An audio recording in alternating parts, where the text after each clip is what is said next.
Hey, good afternoon, everybody, and welcome to today's Day Trading Options Bootcamp. This is one of my favorite bootcamps to run. There's been a lot of day trades popping off left and right over the past, I'd say, 4 weeks, really since the market topped, and that's why I wanted to come on here and do this bootcamp for you guys. So let's just give people a moment to hop on. Peter, welcome.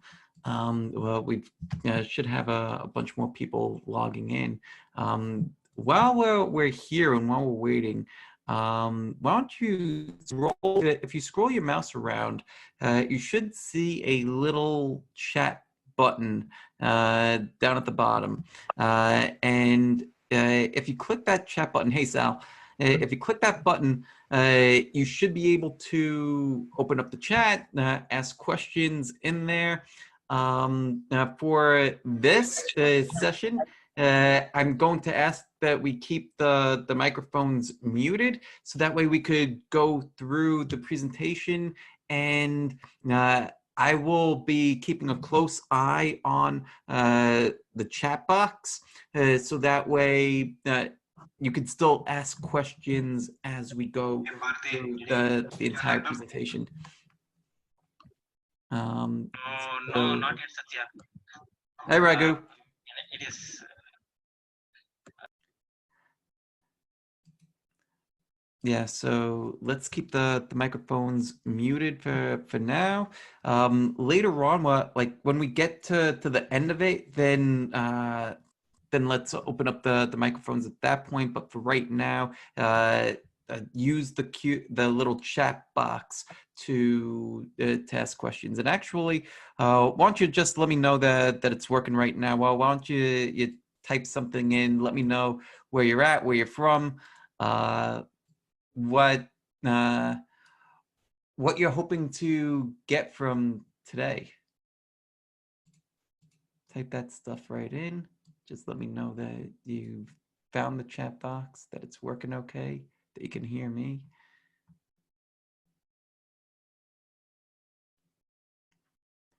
And also, I want to say that a recording of this presentation will be emailed out later today along with the slides. I invite you to take notes. I'm a big proponent of writing things down. It helps make things more sticky, but you will also get the full slide deck with this. All right, so all that said, let's dive in. Let me start the presentation. Come back over here and share the screen. All right, so share screen number 5. Okay, so does everybody see the slide deck? It should say Day Trading Bootcamp.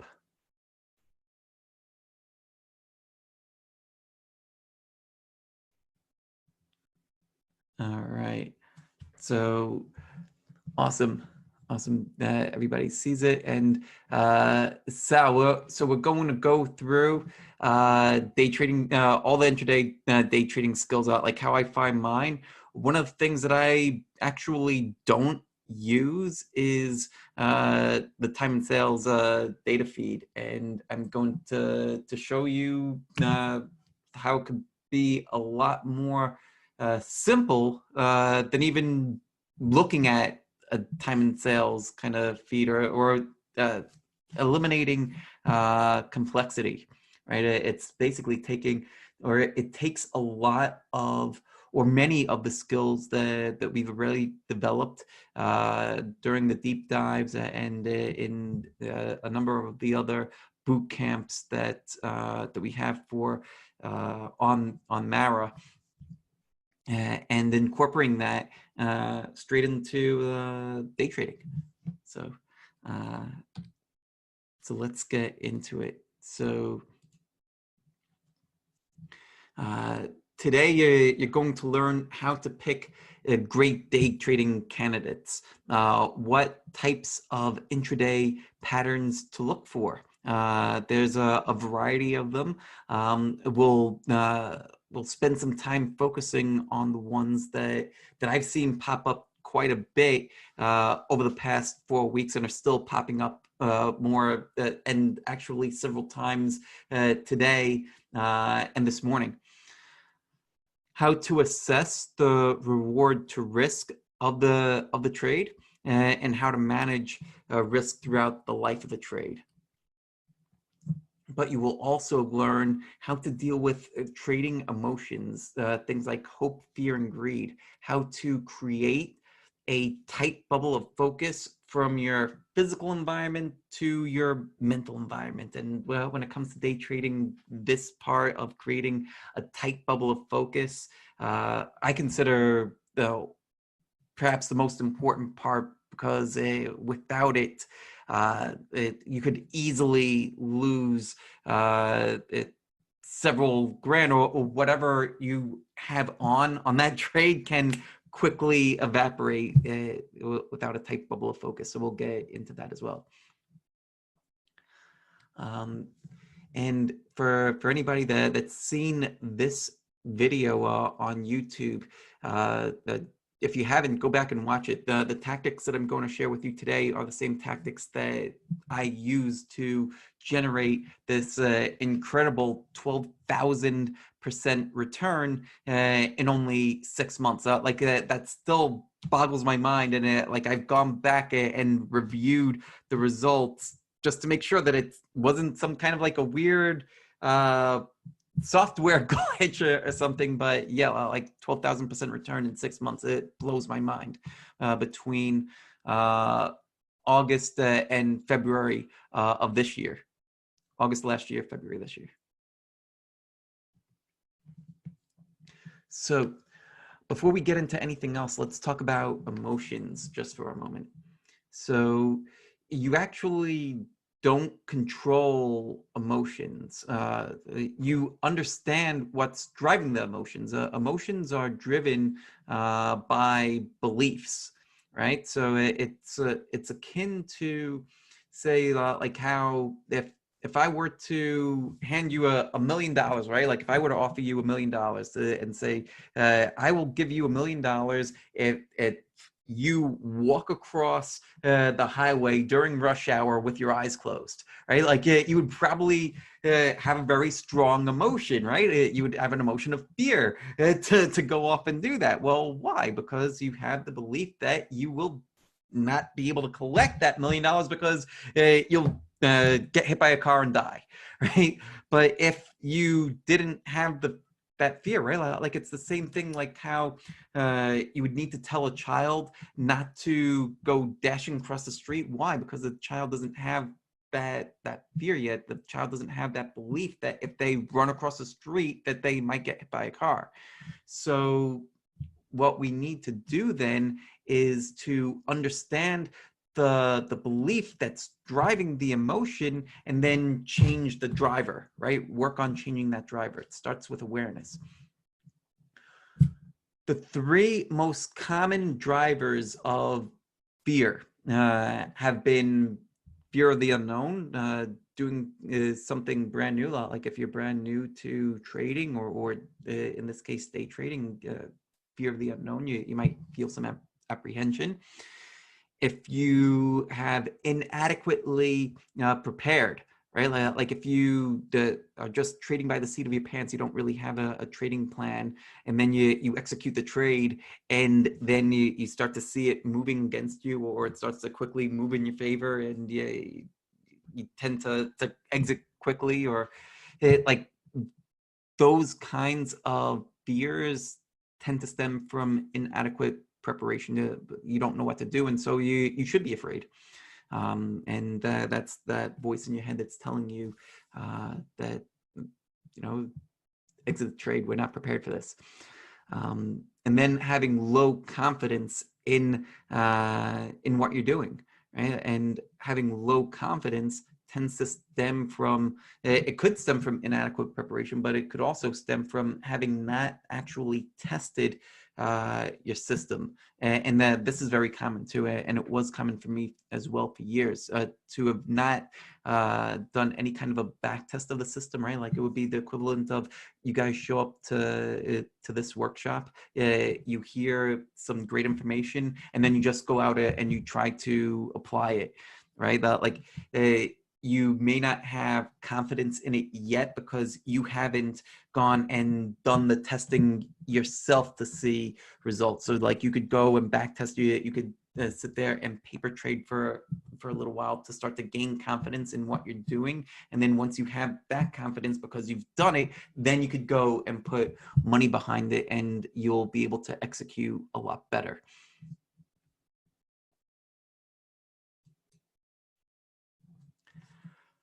So how can we pick great day trades? How can we pick great day trades? There's really 4 things to look at or to focus on when selecting day trading candidates. The first starts with the prep. It starts with when the market is closed. Typically at night, on weekends, there's an old saying, sweat more in training, bleed less in battle. That applies not just to swing trading, but to day trading as well. And when you do get this preparation after hours, like you're able to see what's happening on the higher time frames without being biased, without being as swayed, right? Like you don't have skin in the game yet. So it tends to be easier to do this kind of work, this kind of preparation while the market is closed. Step number 2, you want to filter your list. You want to focus on Eagle stocks that have liquid options markets. Now, we'll get into what a quote unquote Eagle stock is. Like that, those are the stocks that I focus on. That if you've been to any of our other events, or even if you've been following me on Twitter or StockTwits or Instagram or wherever other social platforms are. There's so many, but you've likely heard me mention Eagle stocks, and it's simply an acronym for the types of stocks that I like to focus on that have the ability to run up a very to run up quite a bit in a very short period of time. And we'll go through step by step, like, well, this acronym of Eagle. We want to trade in the direction of the higher time frames, and that's also like falls back to the weekend and the evening prep and everything. We want to trade in the direction of the weekly charts and the direction of the daily charts, right? So if you're seeing bullish setups, if you're seeing uptrends on the weekly charts and on the daily charts, then intraday, we're going to focus on bullish setups. If we're seeing choppiness, if we're seeing weakness, if we're seeing some bearish activity on the weekly and daily timeframes, then intraday, we would focus more so on bearish setups. And that's been the case now for the past 3 or 4 weeks. And then look for stocks. Number 4, look for stocks that have already broken out on the higher time frames and have momentum. The reason why for that is you have less resistance, right? Like think of a rocket ship. A rocket ship uses most of its fuel not when it's in space and traveling how many thousands of miles. It's using most of its fuel just to get that initial lift off the platform and then busting through the atmosphere, right? Think of your trades the same way. Like it needs that initial volume, that thrust to like push through the atmosphere to break out. And then once it's off and it's extended, where if you are a longer term trader or if you have been a swing trader and you've been focusing on those daily and weekly timeframes, the type of stocks that you wouldn't touch and they just tend to run for a long while, well, those are the kinds of trades that you could look for day trades in because they've already left and they're going to continue. They have a tendency to continue to move in that direction. Look for these, the same kind of consolidations on the intraday charts and play those breakouts, and that they have a much higher probability of working.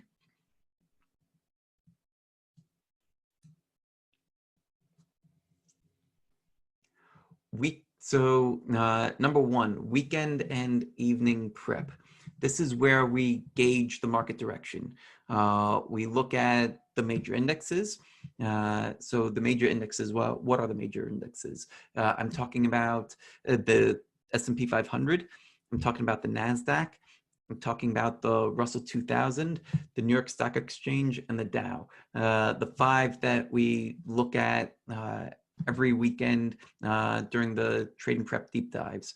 You want to look at them across time frames, so on monthly charts, on weekly charts, and on daily charts, and that's where you're going to start to see a lot. Like, is the market in an uptrend on monthly time frames, moving sideways on weekly time frames, and then moving down on daily time frames? And then when you start to have this approach of looking at the market like a forest, the trees, and then the individual leaves, it starts to clue you in onto the subtler signs of change, right? Like down on the daily time frame, but also the broader change at that forest level, that monthly level.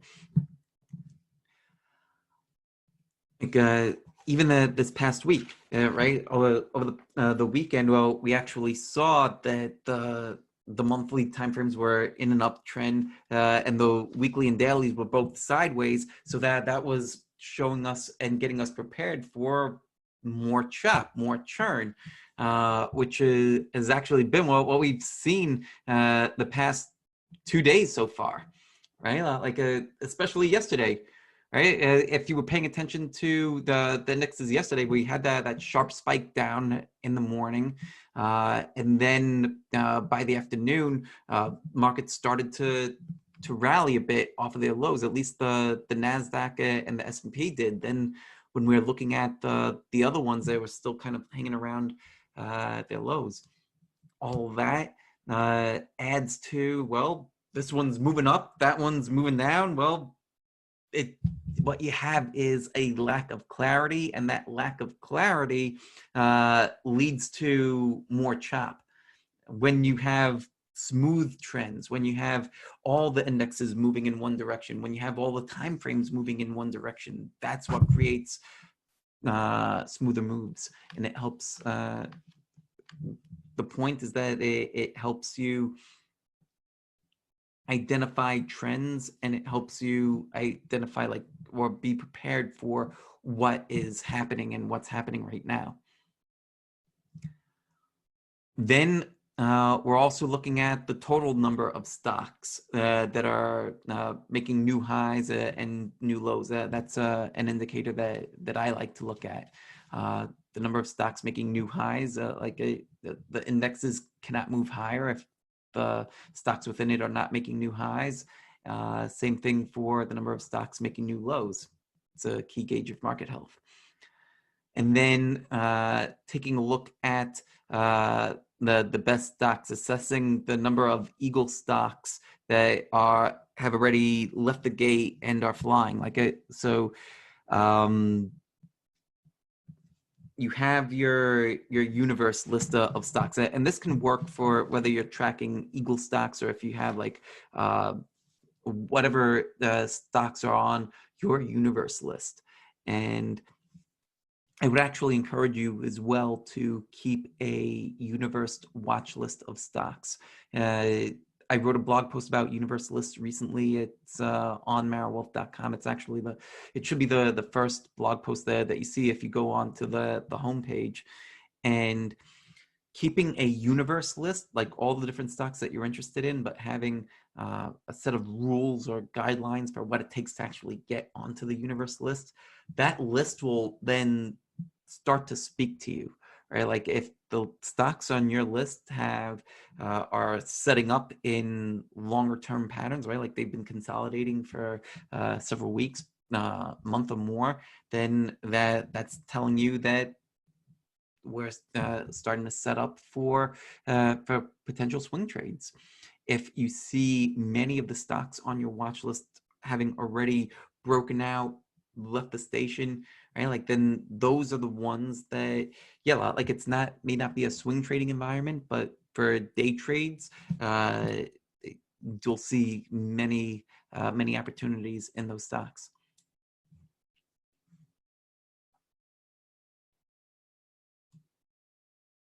So, well, what is an eagle stock? Well, let's talk about what this quote unquote eagle stock is and how you can use it in your trading. So, an eagle stock, it's simply an acronym for what I found to be the point me in the direction of the best trades, the type of stocks that can soar, right? Like an eagle, right? So an eagle stock then is stocks with extraordinary earnings, sales, and or projections. The reason why I've opted to look at earnings, sales, and or projections is because sometimes you'll find stocks that have all three of those characteristics, right? Like you'll see quarterly earnings be 25% or more quarter over quarter. That's the bare minimum that I would consider to be high. They could be accelerating quarter over quarter, but maybe you just have one area that's accelerating. Maybe the stock that you're looking at doesn't have any earnings yet, but the sales are completely off the charts, so like making like 100, 200, 400% gains, right? Like I think it was a Zscaler that had a earning, or yeah, it had its quarterly earnings and sales were like up 400% or something crazy like that.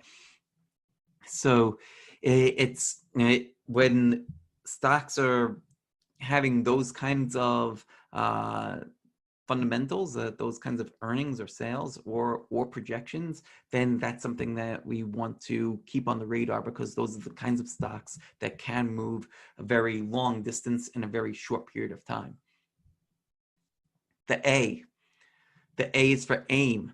We want to aim for the high probability, high reward to low risk setups. So now when we get into looking at a couple of examples and then going and looking at some actual trades that are happening right now, like on another screen, I've got the cues up right now, seeing like what are the how do you define a high probability setup? How do you condense the risk to be this much, and how do you expand your reward to be high? And by high, I mean at least 3 to 1. Often in day trades, like you could have like 5, 6, 7, 8 to 1 reward to risk by the time like it ends up moving, which is pretty sensational. The G is for game changers. Well, we want to look for stocks that have some element of changing the way that we live, work, and play. Something that fits the storyline of the day. Right? Like if we look at stocks like Zoom Communications, right, or Teladoc, like some of the ones that have fit into a lockdown environment globally, that allow us to work remotely. Stocks that are delivering things across the globe, right? Like you look at stocks out like even FedEx are like taking off. It's because it plays into what's happening around the world. They should also be a part of growing industries and have high institutional interest. So the number of funds that own the stock should be increasing quarter over quarter over quarter. That's another quality of an Eagle stock. And the reason why the institutional interest is even important in the first place is because those big funds that are managing billions of dollars, they can't fly into and out of positions like we can. So like anybody that's on this call, unless if we have a hedge fund manager that's running a multi-billion-dollar hedge fund, you can exit like the same day, like in just a couple of minutes, right? Like without moving the stock. They can't. But when you see that institutional ownership going higher quarter over quarter, then like they are buying. It takes them several weeks, several months to accumulate their positions. And so if you see the fund ownership moving up each quarter, then you know that there's more demand on the horizon and potentially higher prices because of that increased fund ownership. The L is for leaders. You want to look for leaders in the market, in their industry, and in leading industries. So some of the ways that you would do that, you would check to see, what is their industry group rank. There's a couple of places that you could go do it. A free place to go do that, simply go to investors.com and type in the ticker symbol, and you'll be able to see what the group rank is for that stock. Another way to do it too, like if you're already coming to the deep dives, like that's one of the things that we discuss every week. So that you could find it in there or in the highlights for any of the stocks that we're trading. One of the things that we include in the highlights in the spreadsheet is the group rank for the different stocks. So we're only going to be focused, if we're looking at bullish trades, I want to be focused on ones that are ranked in the top 100, right? Like, and if we're trading a bullish stock and it's like ranked 99, like I consider that to be like a black eye on the stock, right? Like that's not something that's good. But it might have other redeeming qualities, right? Like there's very rare that you would find a perfect stock. But if you're trading bullish, like you would ideally see something not like top 10, top 20, top 40 at least. On the bearish side, the lower the group rank, the better. So if you find a stock that's in a group that's ranked 140 or 150, something way down, it helps that stock have greater weakness. I think that the key idea is that we want to line up as many factors in our favor as we can and have the wind at our back instead of blowing in our face. And Eagle stocks are one of the ways to do it. And that last E is for environment. We always want to trade in the direction of the broader market, and that goes back to the discussion that we had at the beginning about first thing that we want to do is gauge market direction. We don't want to be running into the wind.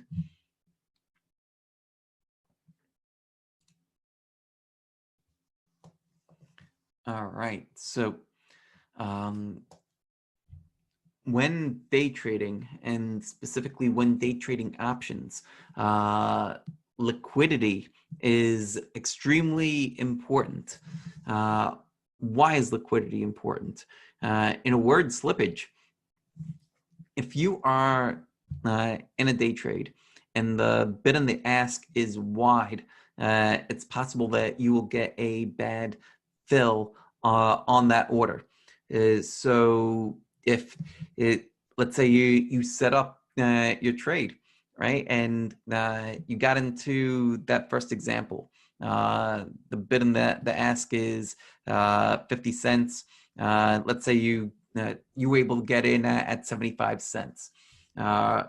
Right? And then all of a sudden, that trade starts moving against you, and then all of a sudden you want to cut your loss, and the spread is 25 and 75. Well, that doesn't mean that you might be able to get out at 50. That means that you might end up getting out at 25.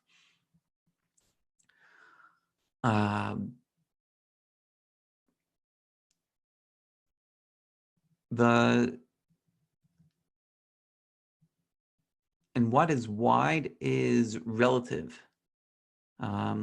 That's why I chose to include this example down here. If you like, how do you know, like, well, what's liquid enough, right? Like, so if your bid and ask is, like, if you're looking at the bid and the ask relative to itself, then yeah, like 50 cents in the first example is wide. 50 cents in the second example is kind of decent, right? Like this first one, 50 cents to a dollar. Like if you're looking at a stock, like say, I don't know, like that's priced in the same manner as Snapchat, right? Like Snapchat is trading around between 15 and 20 bucks. The options on that will be around $1. And Snapchat is one that has a relatively tight bid-ask spread. Like it won't be 50 cents wide. It'll be maybe about 20 cents wide. But if it did have one that was 50 cents wide, then that's illiquid. Slippage. You might get a bad fill, and then when you try to exit, you could end up losing dramatically more than what you intended. Take a look at another one, like say Apple. The options on Apple, right? Like if you're looking at weekly call options that are at the money, you might be getting it for about $8. And if the spread is 50 cents, that's actually not that bad.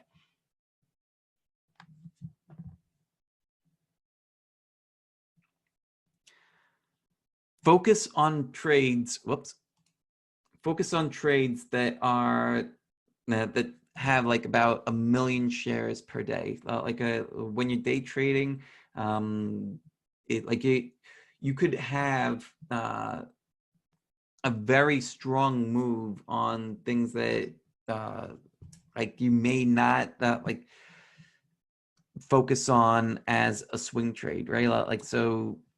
So let me see how I could phrase this. So like a slower mover for a swing trade, right? Like let's say you were going to look at Apple, right? And let's say that you were typically focused on swing trading stocks that move more, like a Zoom, and you wouldn't look at an Apple, or even like the Qs, right? Like the Qs are a fantastic day trading vehicle. The Qs are the ETF that mirrors the NASDAQ. You could get enough of a movement on those with liquidity than focusing on something that that trades less, but gives you a higher bid-ask spread. Focus on liquidity.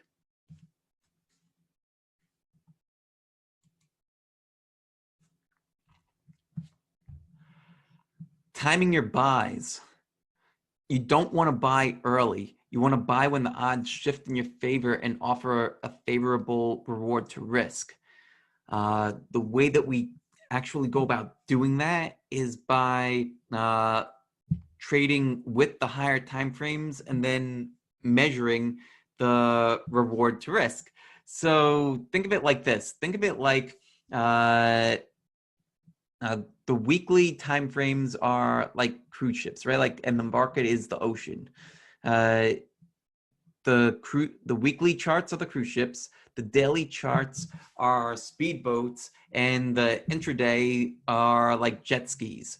So when you're day trading, you get to be on the jet ski, and if you are trading in the direction of the market, then you get to be like these people here that are having a great smooth time. If you're trading against it, then you're going to be like this guy getting wiped out.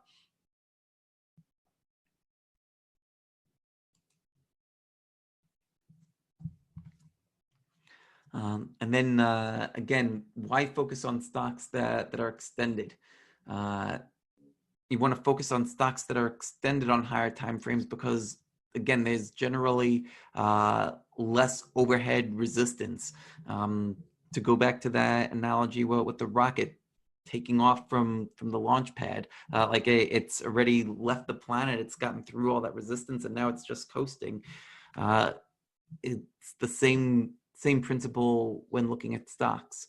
They've already confirmed their breakouts. They've already have momentum.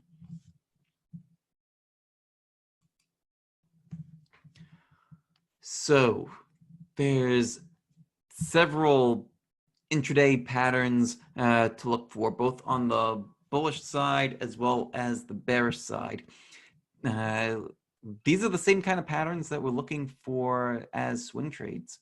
Right? Like if again, for anybody that's been to any of the other events, for anybody that's a part of the Traders Mind Chat room, these are the setups the types of setups that you've been seeing every single week, and we'll talk even more about them like as the days and weeks go on. But like the ones that we're seeing right now mostly, and what we'll focus on when we go and do the live trading, are the bearish patterns, and the reason why is because, well, that's the market that we're in right now. I would suggest that, like, I still suggest learning all of them. If you want to begin applying, then yeah, depending on where you're at in your trading, right now, this is the environment that we're in. We're in a bearish environment, and the bearish wedge on the intraday patterns has been working out extremely well. The bear flags have been working, and yeah, even the head and shoulders top has been working intraday. Another one today too, the gap fill, right? The Q's gapped up, and then there was a great opportunity to begin shorting that gap up, and it actually filled the gap. One of the ones that we'll take a look at in just a few minutes. Assessing reward to risk. We'll take a look at selecting targets on higher time frames, picking support.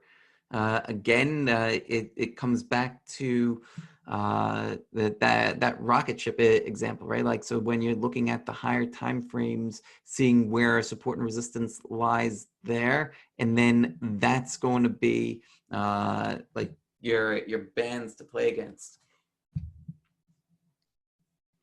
The entry point will be on the shorter term resistance, and just like for swing trades, we want to focus on that 3-to-1 reward to risk.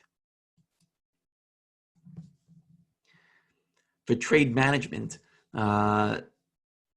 especially for day trades too, for those of you that have been following what I do, I'm a big fan of selling into strength and sell it and scaling out on the way up. So as we hit targets, all right, so when you make 1 times your risk, right? Like you make 1 times your risk, you're taking a little bit off. You make 2 times your risk, you take a little bit more off. 3 times your risk, take a little bit more off.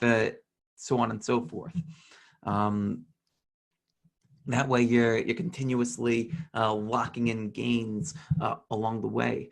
And for something like day trading, that principle becomes even more important because the opportunities are there. You'll end up having several day trades in a day. Doesn't mean that you need to necessarily be trading like 20 times a day. For today so far, looking at this other chart, there's 1, 2, 3, 4 day trades that have happened so far today.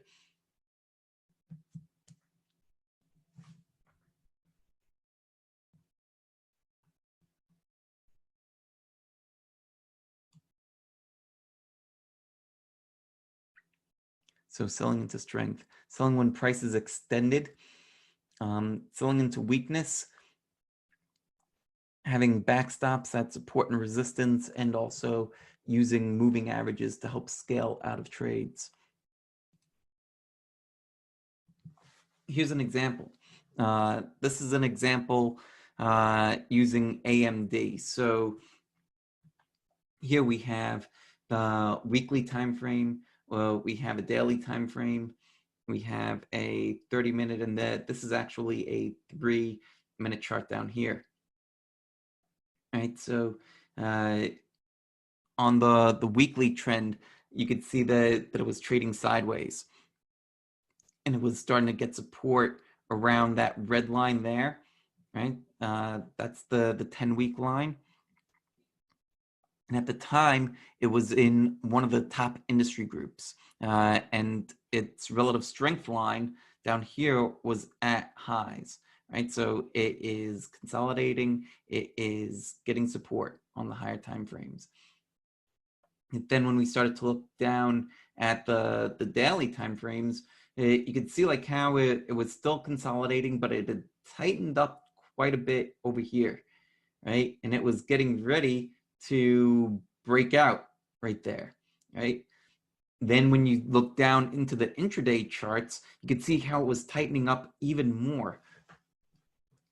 And on the this 30-minute time frame, you could even see that it kind of looks like a VCP, right? A volatility contraction pattern. One of the patterns that Mark Minervini made famous. If you're unfamiliar with Mark, a fantastic guy, like go check him out and all of his books. One of my earlier trading mentors. But basically what the VCP is, you have this area of volatility in on the left side of the chart, and then as you work your way over to the right, you have one section that's volatile, then volatility is decreasing, and then it decreases some more, and then that's where you're looking for your breakout as the volatility contracts and contracts. It's kind of like holding a basketball underwater, right? Like it's coming up to the surface and then it's popping out. In this case, it also had some of the volume behind it. So the way to get in on this one, if you're day trading this, like as it's coming out over here, then you'll be looking to get in right at that level, and you could set your stop loss way down here, like when it started to break out, like right around that level. And that's what's helping to create the bet reward to risk.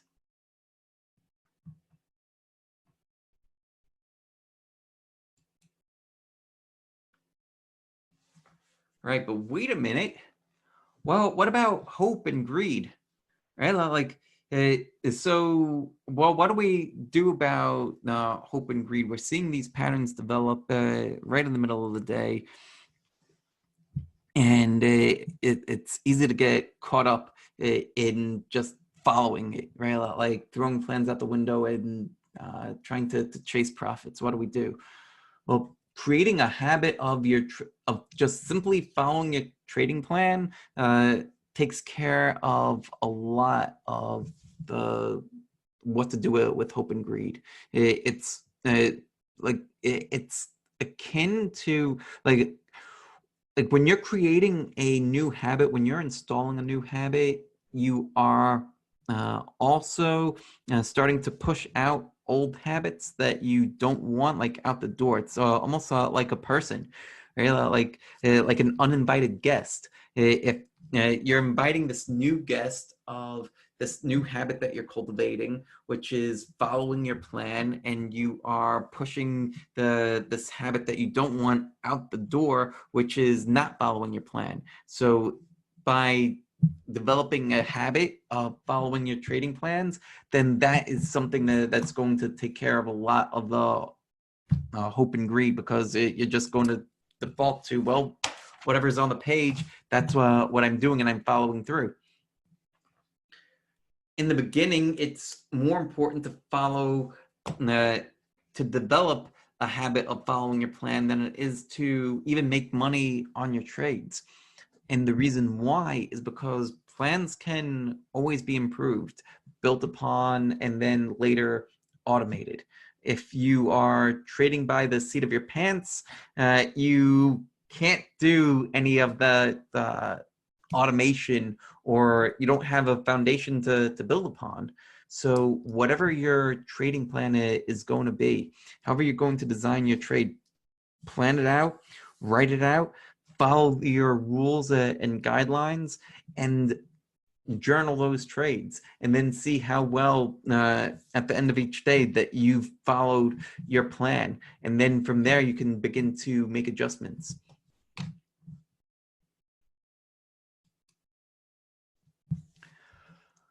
Creating a tight bubble of focus. Day trading requires focus. It requires absolute focus. And distractions can really cost you. At the beginning of this, one of the things that we mentioned was that if you are distracted in the middle of a day trade, the price can dramatically move against you. And if you're trading, not just day trading, but also using options to day trade, you could lose.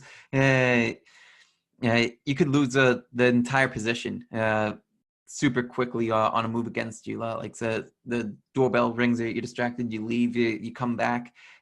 Whenever you are day trading, do yourself a favor, be hyper focused, set blocks of time during the day that will be just for day trading. Let those blocks of time be sacred. Let your teams know, significant others, kids, or whatever, let them know that this is your time, that you are day trading, and that's it. And then eliminate everything that is unrelated to your trading during this day trading time, whether it's your social feed, whether it's your phone, whether it's news in the background, whatever is going to distract you from whatever you have written out as your plan. Like, that's it. Nothing else while you are day trading. Executing one trade at a time. This is essential too. And it goes back to that middle bubble of right, like of having absolute focus and anything else that might be unrelated to this trade. Well, if you're trying to juggle 2, 3, 4 trades at a time, day trades at a time, then you're actually being distracted by the other trades, and it makes it that much harder to focus, right? Like, so for an example would be you're in one trade, that one's working pretty well. Then you see another trade develop, and you decide to take a second day trade. Well, what happens if both trades start to reverse on you, right? Like are you going to be able to execute fast enough to start to scale out, right? Like you see where the problem starts to come in. So in that case, what you want to do, you want to focus just on one day trade at a time, and you'll be dramatically better off for it. Far less stress, far greater focus, far greater profits as a result. And then create your day trading screen. On mine, I'll like to have it, and you'll see it in a moment. But I like to keep now 6 screens opened on my day trades, and I'm not talking about like 6 screens like all over the place, but just my day trading window has 6 screens on it, or it's split into 6, so that way I could see the higher time frames, the intermediate term time frames, and the lower time frames, and the time frame that I'm executing on. So let's take a look and see some day trades in action.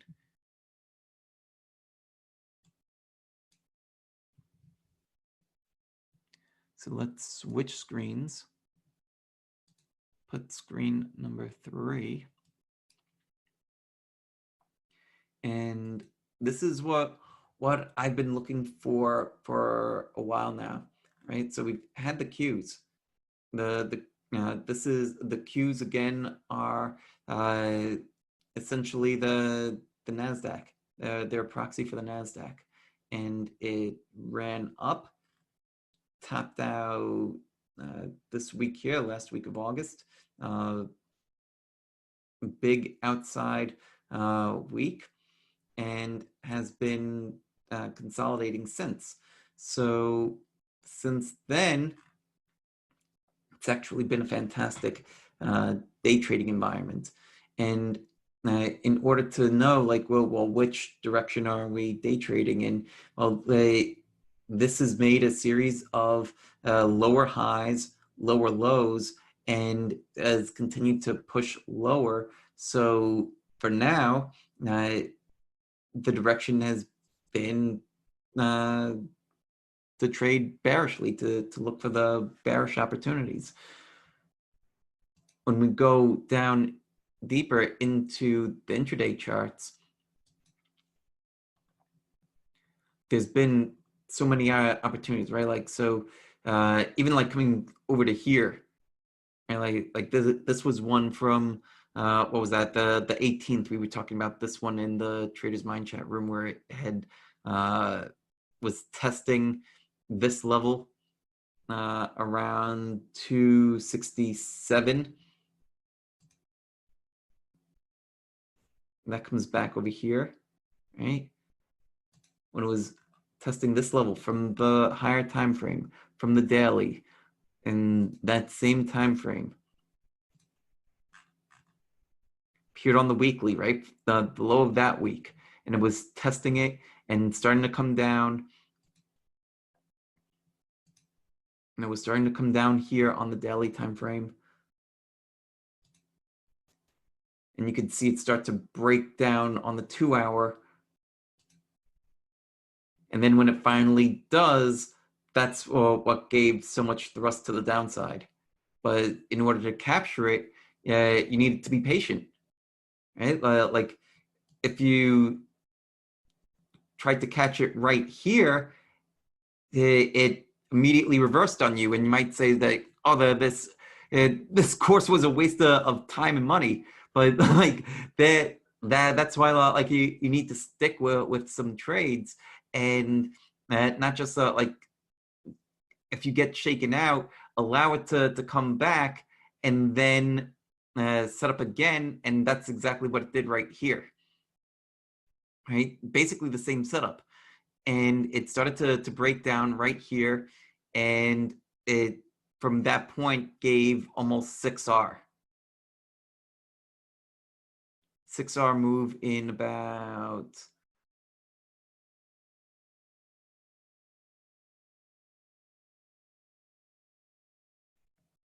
20 minutes or so.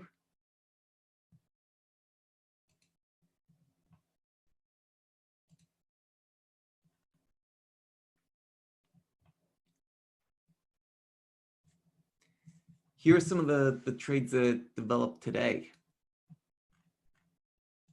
These are the ones that we were talking about in the Trader's Mind chat room. This morning, big gap up on the Qs, right? The way to play this gap, and this is well, I actually think that we're going to see some more of these if we continue to consolidate below here, right? Like if we start to break out, then, and if we get back above here, then we shift gears and we're back in bull mode on the Qs. But if we're anything below that, I think that even if we get above the 50, we still have the potential to reverse down and close lower. Like I still feel as though that would be a choppy environment. But let's say we close today at the high, like right where it is. Tomorrow, if we gap down, right, then I would anticipate another move where, yeah, gap down in the morning, the gap down gets bought just like it's been happening the past several days. But then let's say we gap up again, I would anticipate another move like this, where we gap up and then just simply trade in the direction of the gap, right? Or what, if we're at resistance like we are, or how we were. Let me grab this. Right? Like we gapped up pretty close to resistance and we start to push down, then the low of the gap becomes the entry point, the high of the gap becomes the stop loss, and you're simply trading in that direction. If we're taking off profits along the way, then we're taking off profits at 1 times our risk. So sell a little bit when we hit 1 times our risk somewhere in this neighborhood, sell a little bit more at 2 times our risk somewhere down here, right? So like right around there, selling a little bit more at 3 times somewhere in this neighborhood.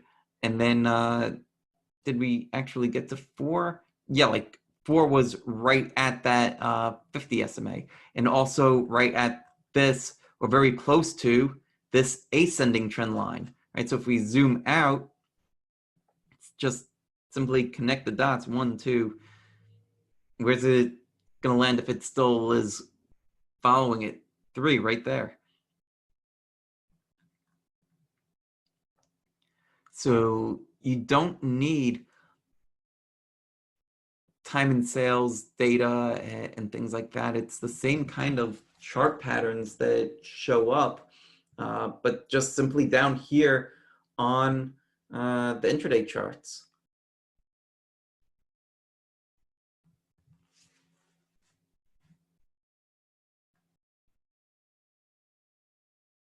When it started to break down over here,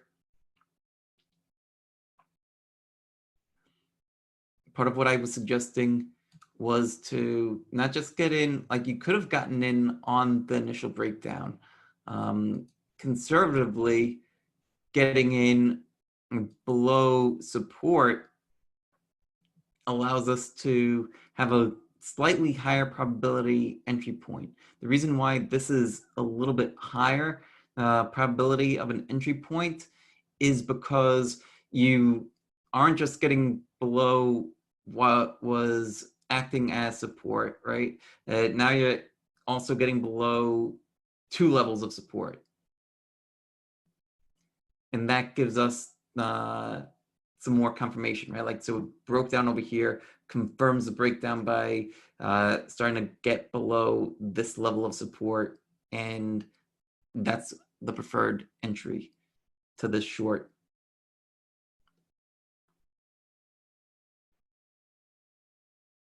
To get on this trade, I would be looking to use at the money put options and to use them and to buy 2 weeks out. So I'd be looking to get into the 268. Actually, what is this? This is no, I would use the 269s, and I would look to get in the options expiring next week. So the options expiring September 30th.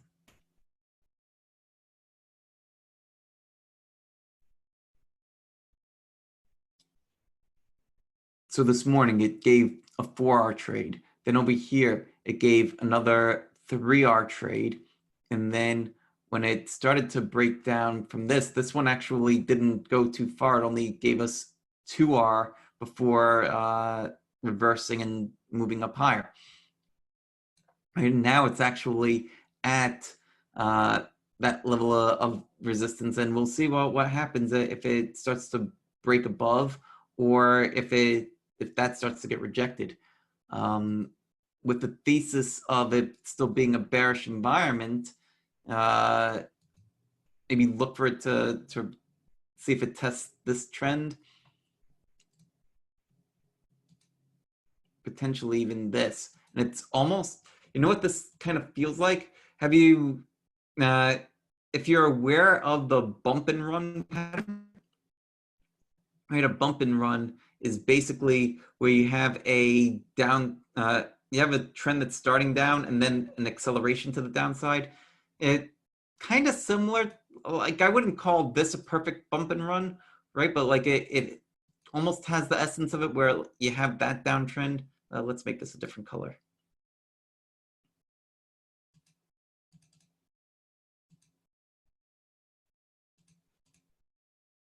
Right, so you have that downtrend, and then there's another downtrend.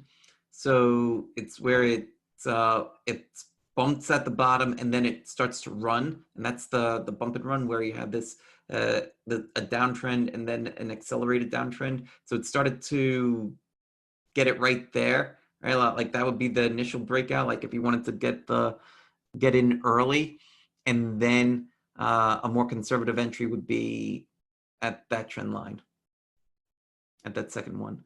This kind of feels like that, but to the upside, and it's actually starting to break out. One of the benefits of day trading in when the market is choppy is that like you could just trade in the direction that you're seeing for the day, and not get caught in these otherwise very choppy moves on the index or in a stock. You could wait until the rest of your trades are confirming, or the rest of the market is confirming one way or the other.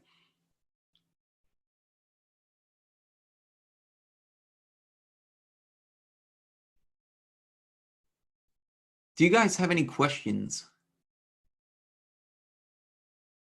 on any of this? I know we've covered a lot in a very short period of time.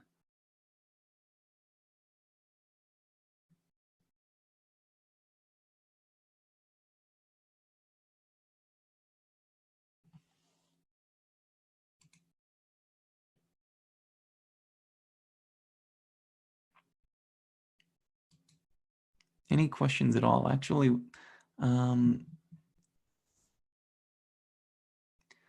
Peter, why did you pick next week's contract instead of this week's one? Great question.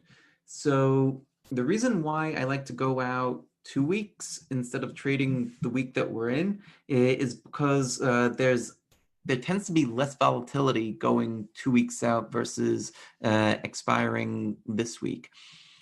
Part of the reason for that is because let's say you get into or let's say that we got into this one right here, right? Like, let's say that we bought the 269 puts, we're holding them, and then let's say we got distracted, right? And then all of a sudden, like the puts are back up here. You'll end up losing more on those puts than you would on the ones 2 weeks out, because there's less time for it to potentially roll back over and go your direction. So that's why I would prefer to day trade options that are expiring 2 weeks out and pay a little bit more per contract than this week's expiration, spend less per contract, but deal with more volatility and potentially even larger bid-ask spreads as well.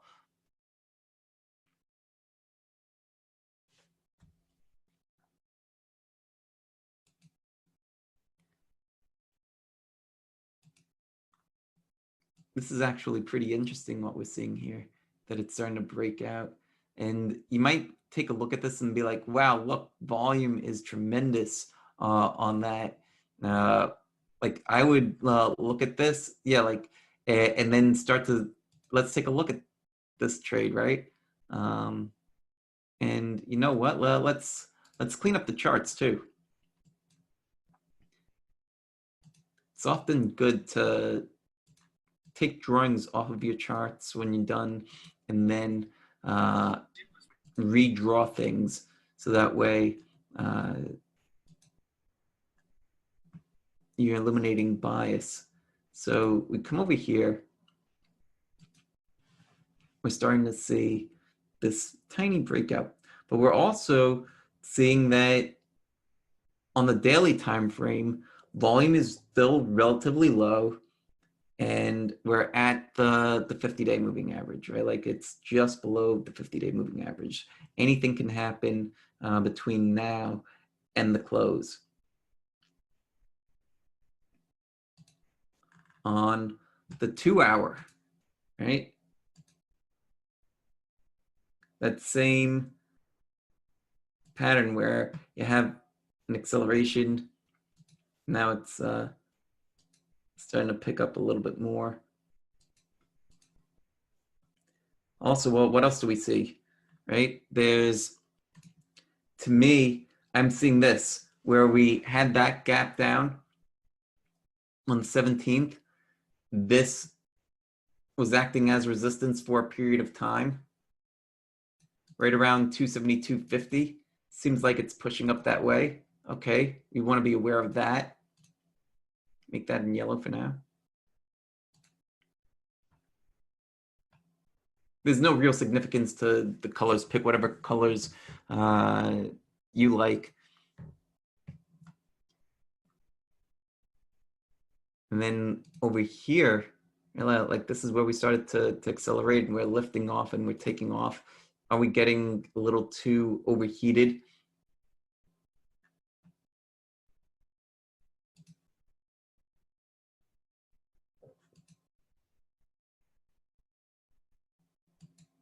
If we're looking at this, like if this were a bullish environment, then that would be a legit breakout. And like if you wanted to trade this bullishly, you actually could have. Right, your stop loss would be below that low. Your entry point would have been the high, and so far,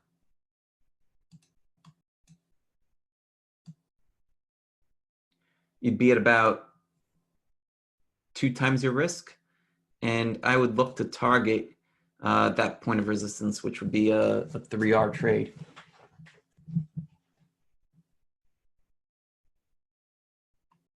And then once it gets closer over there, depending on what it does, like if it starts to find resistance and if it starts to roll over, maybe, like how about if this happens, right? Let's say it pushes higher, like it consolidates a little bit, pushes higher, gets some resistance over here and then starts to roll over, starts to fall and break below this trend line, then that's a great way for us to anticipate a trade and start to get ready for it. So that way, if this does, and actually I think I'll set an alert on this trend line, right? So add alert. So if price closes below or touches this trend line, then I'll get an alert and I'll assess the pattern and see if there's a trade there.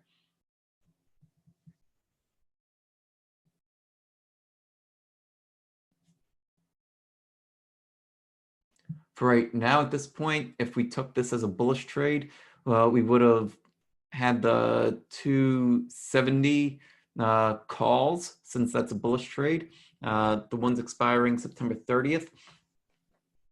And we would have taken a little bit off already, since we're at 2 times our risk.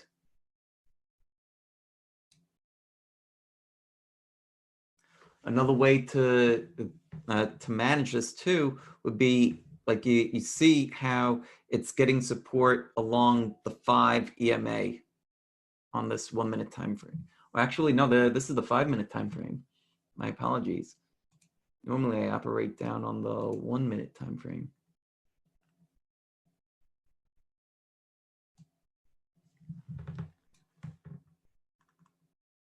And even down here on the 1 minute, right? Like you see like how it tightened up even more just below that resistance level. So like below daily resistance. So on that, as it started to break out, you could have had a very tight reward to risk, like an exit on a break down below, I'd say this right here. And that would have given you a 6-to-1 reward to risk, targeting a move back up here. So far, the trade has produced almost a 4-to-1 reward to risk. And this is why I think that stops matter so much when it comes to trading, where you're going to set your stop loss, because that's what allows us to position size, right? Like if our stop loss is down here, right, we could risk the same amount, or we could get out a lot faster than down here, right? And if our stop loss is down here, this is a 3-to-1 reward to risk trade. If our stop loss is able to be put over here, then it's almost a 7-to-1 reward to risk trade. And it actually, from right here, looks like it could be a little bit of an add-on if it breaks out again. This could have been an add-on too. That's a flag.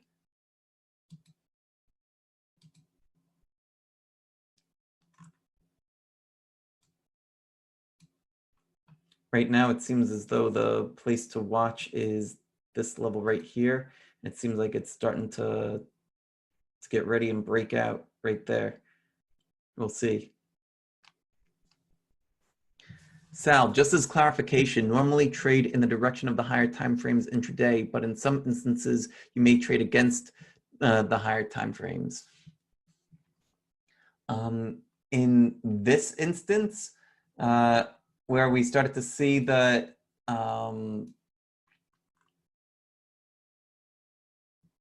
volatility contraction pattern, then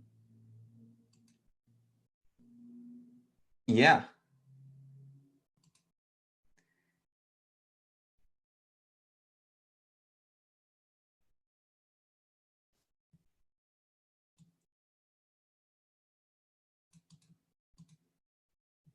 And I would also say that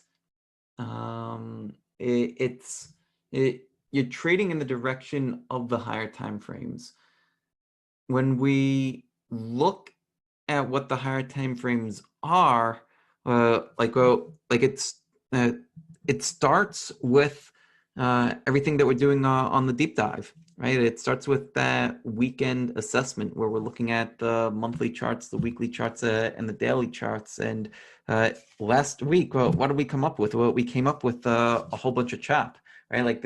And even like midweek, part of what we've been talking about too is that there's like this raging war going on between the bulls and the bears, and part of the reason or how you get choppiness is when you're able to sit where there's this lack of clarity, right? Like if we're looking at the major indexes, right? Like now I just switched over to a daily time frames of the five major indexes, right? So we've got the S&P, the NASDAQ, the Russell 2000, the New York Stock Exchange, and the Dow.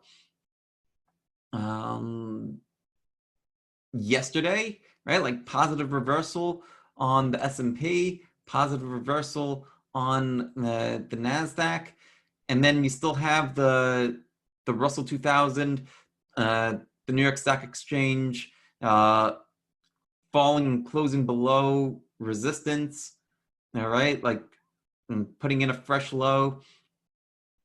Then you have the Dow push below resistance, close below resistance, but it closed like in the middle of its range, right? So like there's just so much indecision on the major indexes that's why over here, like when I saw this setting up and it's starting to push higher, like yeah, like that, like you could see that too, and it's like you kind of have both things going on here. You have bullish ideas, you have potential bearish ideas, and you want to be trading in the direction of the market. Yeah, so far this one is working out real nice.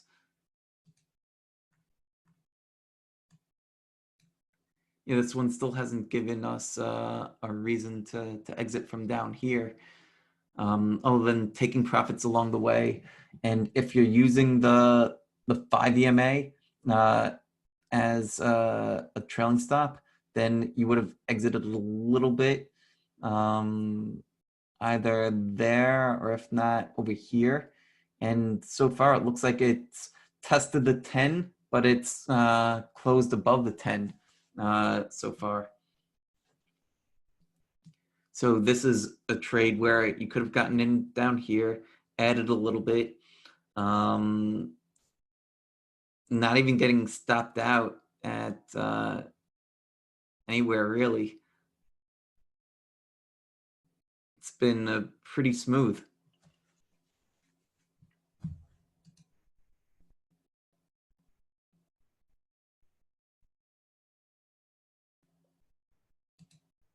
Right, so what is this? This is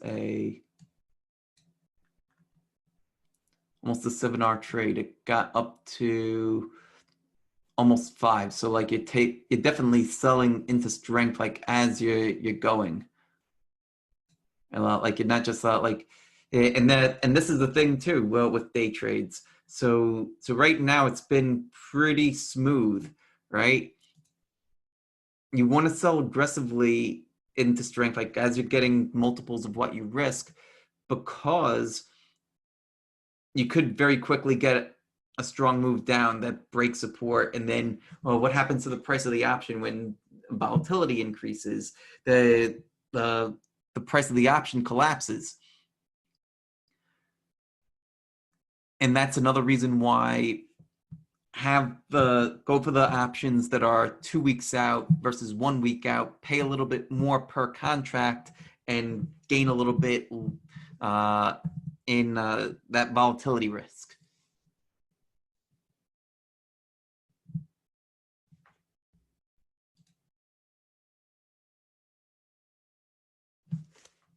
Other questions?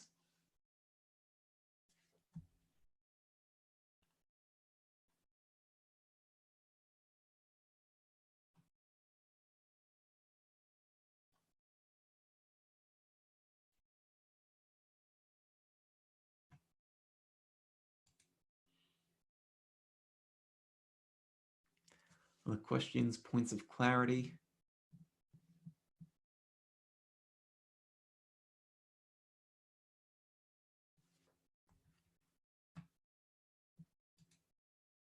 Some of the other ideas that we Hey were Mike, looking this is Raghu. So it's not about the day trading, but like Fever, FVRR, the one like we looked at it like a week ago or so.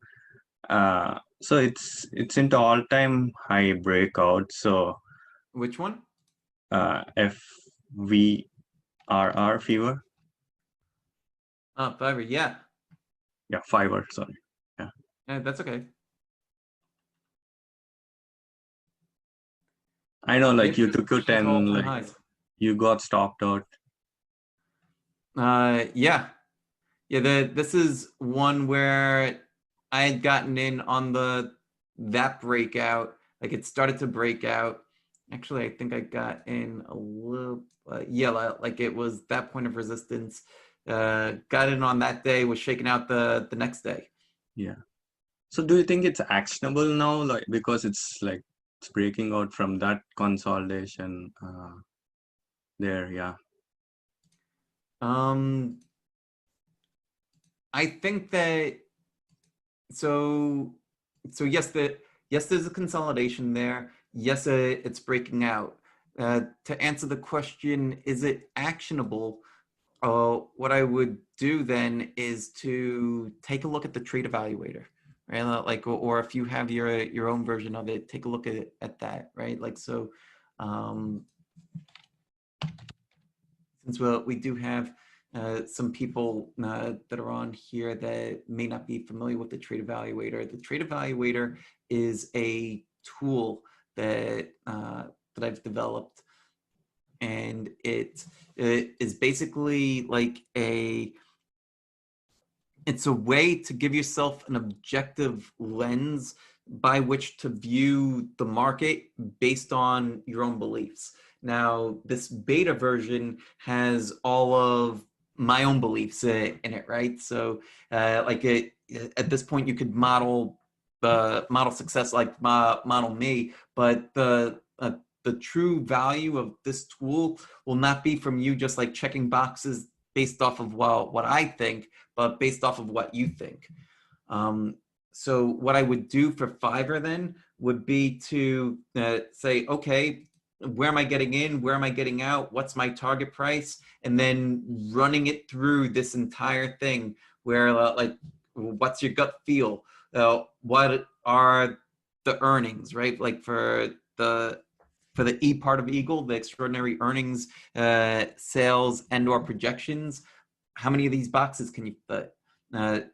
Then come down to the A part, right? And you're assessing the base and all these other elements of the chart pattern, the target, the support levels, the entry, all that, right? Like there's all these different things that you're looking at. So to go back to a early part of the conversation about indicators, and you could go overboard with indicators. It seems like there's a lot.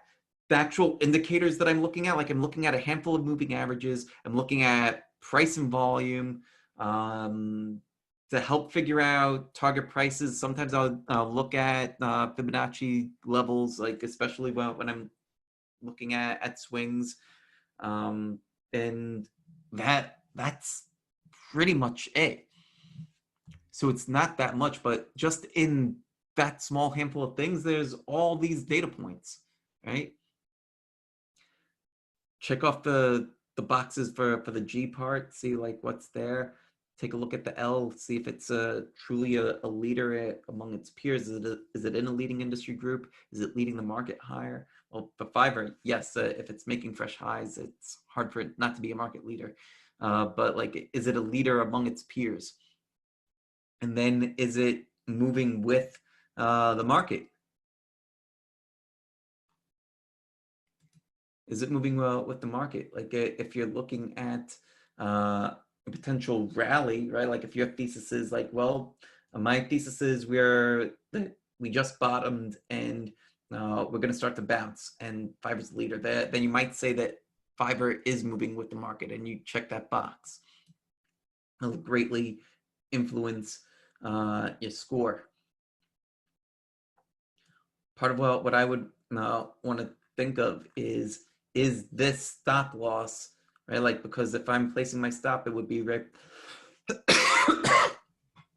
at least right below there, right? So what is that? Below is 115, maybe 160, right? And I'm going deeper into this one. Like, this is a swing trade, but the same principles can be applied on day trades, and that's why I think that it's helpful if you are looking to develop different systems, right? So you could have a swing trading system, a day trading system, a longer term system. Take the same methodologies that you're using and see how it applies, right? Like, it turns out, for me anyway, that my swing trading strategy actually worked better for day trades, right?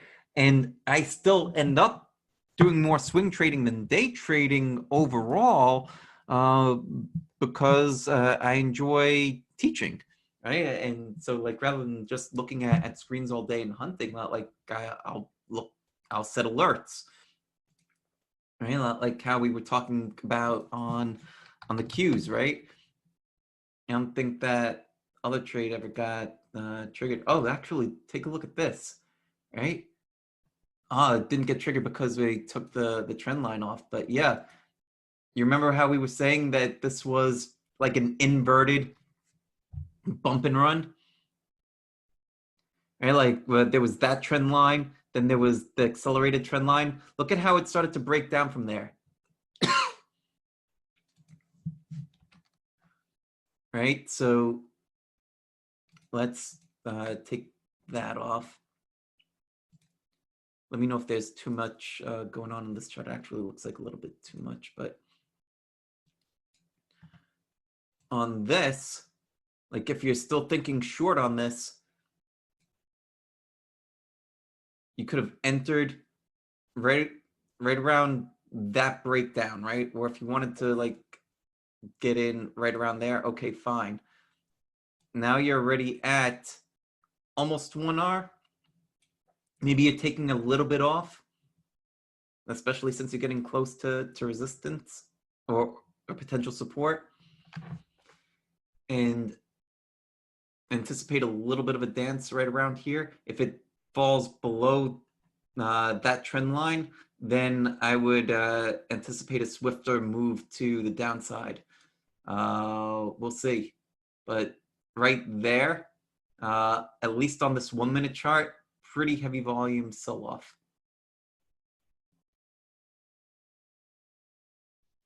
So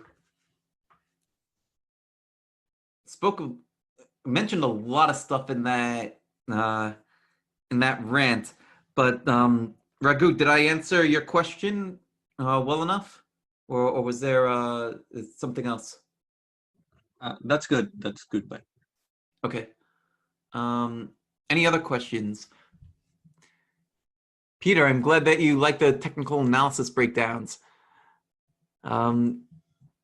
Any questions? Any other questions? We're going for 90. We're 90 minutes. We've got about 2 minutes left. Happy to answer anything else that you guys have. This actually, oh yeah, look at it. Like, well, when it starts to get wide and loose like that too, like, that's like, could be like another, well, we'll see. We'll see if it starts to break down, right? Like, this looks like there's a little bit of a war going on right there, but you know, like, this is one where it might reverse and rally right in your face, or like fall hard. And it's a reason why, like it's why a lot, like it, like, I could talk to you about day trading this right here, but I'm not executing it because like even just like doing this presentation would be too much of a distraction, right? Like, how we were flipping between charts and everything. Like if I had executed right there, like I would just be watching this like a hawk and like waiting, like, okay, like, is it going to get above this point of resistance right here? If it breaks back above that, I'd be out. So at this point over here, I'd likely have sold something like somewhere around here because we were close to that red line, that 50. And also that happened to be close to this ascending trend line. Looks like, yeah, it would have been stopped out.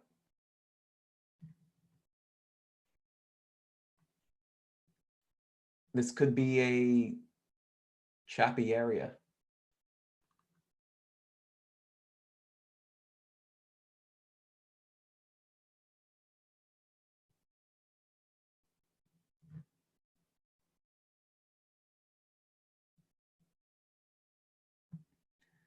Yeah, better to exit quickly and then allow it to set up again.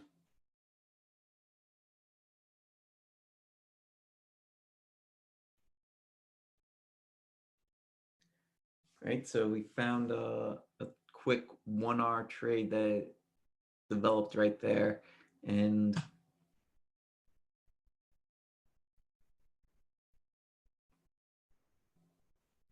wait and see what happens for the rest. Any other questions?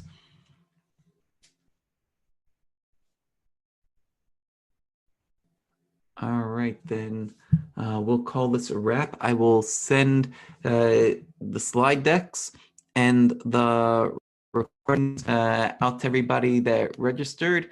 For everybody that is a Mara Elite or Olympian member, you know where to find it. Just go to the member dashboard and it will be up in here in the boot camps, along with all the other boot camps very soon. All right, everybody. Thanks so much for coming on. If you have any other questions, hit me up, shoot me an email, right? I'm a pretty easy guy to find. So mike@marawealth.com, or if you don't remember it, there's a little contact us thing down here. Just shoot me an email and I'll be glad to answer whatever else you have. All right, everybody. Thanks so much. And I will see you next time. Take care. Much love. Peace out.